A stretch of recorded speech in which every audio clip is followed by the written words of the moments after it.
आप सबको जय मसीह की। आज का वचन कुलुस्सियों अध्याय 3। इसलिए यदि तुम मसीह के साथ जीवित किए गए तो उन वस्तुओं की खोज में लगे रहो जो स्वर्ग की हैं, जहाँ मसीह विद्यमान है और परमेश्वर की दाहिनी ओर विराजमान है। अपना मन पृथ्वी पर की नहीं परंतु स्वर्गीय वस्तु पर लगाओ, क्योंकि तुम तो मर चुके हो और तुम्हारा जीवन मसीह के साथ परमेश्वर में छिपा हुआ है।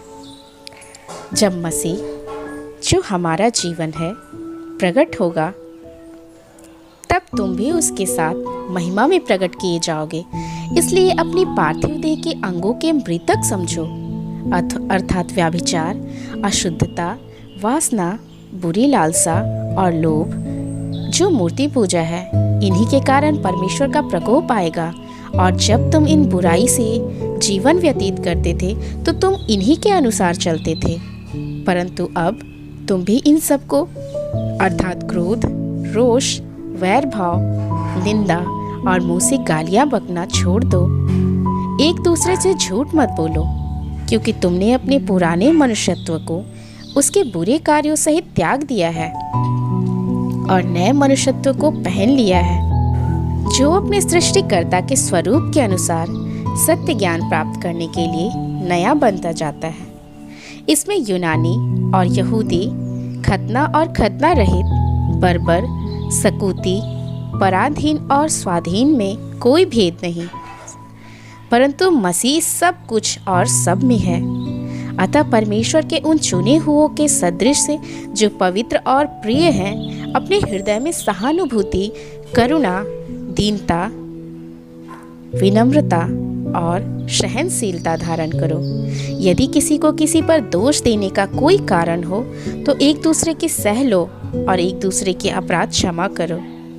जैसे प्रभु ने तुम्हारे अपराध क्षमा किए, वैसे ही तुम भी करो।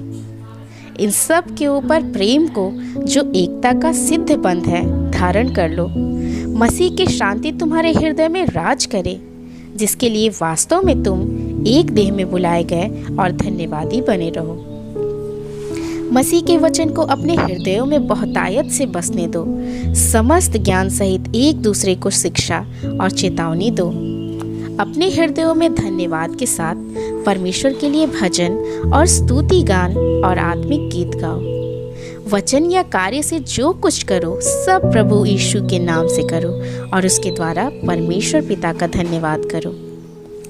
हे पत्नियों, जैसा प्रभु में उचित है, अपने अपने पति के अधीन रहो। हे पतियों, अपनी अपनी पत्नी से प्रेम करो। हे बालकों, सब बातों में माता पिता की आज्ञा माना, क्योंकि इससे प्रभु बहुत प्रसन्न होता है।